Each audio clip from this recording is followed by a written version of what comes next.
Ni kama vile Baraza la Sanaa Tanzania BASATA lilikuwa linasubiri tu mimi hapa Mr. P, Mr. Producer nianzishe mjadala, alafu wao waje wagongelee msumali kwenye hiki ambacho nilikitoa siku ya jana.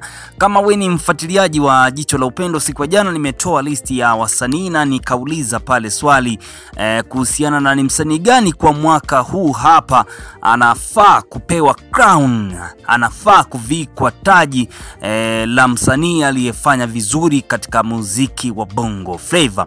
Sasa Baraza la Sanaa Tanzania BASATA siku ya leo Ijumaa ya tarehe 24 mwaka 2025 wametangaza rasmi ujio wa tuzo za TMA kwa mwaka 2024 ambavyo zinafanyika rasmi mwaka huu 2025 katika vipengele tofauti kama ambavyo amebainisha katibu wa baraza hilo la BASATA Dr. Mapana akiwa anazungumza na waandishi wa habari kuhusiana na ujio wa tuzo hizo za muziki.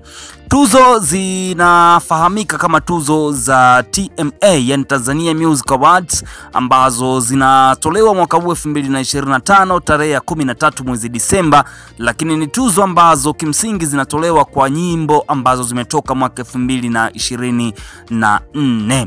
Mambo ni mengi, kumezidi kuchangamka, vipengele ni vingi ambavyo vyote vina ushindani kadha wa kadha.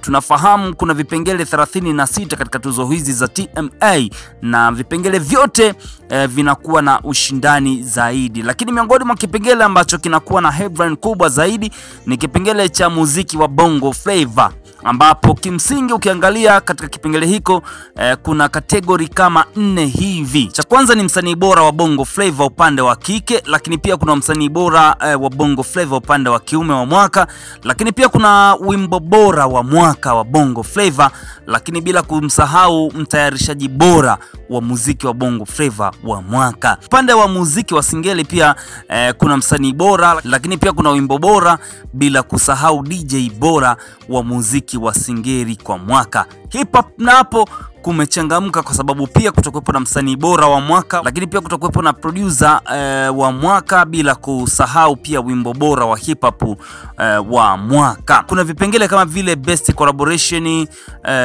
ya ndani ya hapa Tanzania, lakini pia kuna best collaboration ya kimataifa, kwa maana ya msanii wa Tanzania ambaye amefanya collaboration na wasanii wengine pia wa kimataifa.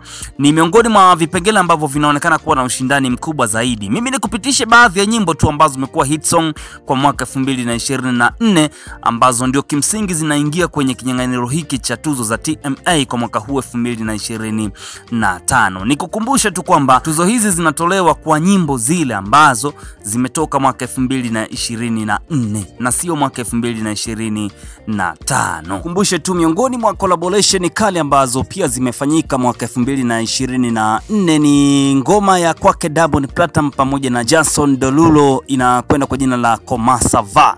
Zote original pamoja na remix zimetoka kwa mwaka 2024. Pamoja na chupa kali zingine pia Alikiba pamoja na Chege pia wameachia nyimbo, lakini pia Jux pamoja na Bill Nass pia Mabosi, Harmonize na Ibra pia, Mario pamoja na Juxi na vitu vingine vingi. Zuchu pia na Diamond wameachia collaboration kibao kabisa mwaka 2024. Kimsingi tuzo hizi zinakuwa ni tuzo ambazo zitakwenda kumulika vitu vingi zaidi. Tutegemee tu mambo mazuri, lakini pia tutegemee ushindani mkubwa kabisa kwenye vipengele ambavyo vimetolewa na Baraza la Sanaa BASATA. Mimi ni kuachie tu wewe mwenyewe hapo, pia uendelee kuchagiza hii mada kuhusiana na nani anastahili wapi na kwa nini, kitu ambacho tunaweza tukaendelea nacho kabla ya hiyo Disemba 13 kujua nani ni nani. Kinachofanyika sasa hivi ni registration kwa wasanii, kama vile kama una nyimbo yako unajiamini, hii ingie kwenye kinyang'anyiro kwa namna moja au nyingine, wewe unakwenda na unajiregister pale Baraza la Sanaa Tanzania BASATA ili uweze kuwekwa kwenye kategori kwa namna moja au nyingine. Mimi ni Joseph Makori, Mr. P, Mr. Producer, all the way from 91.7 Mazingira FM.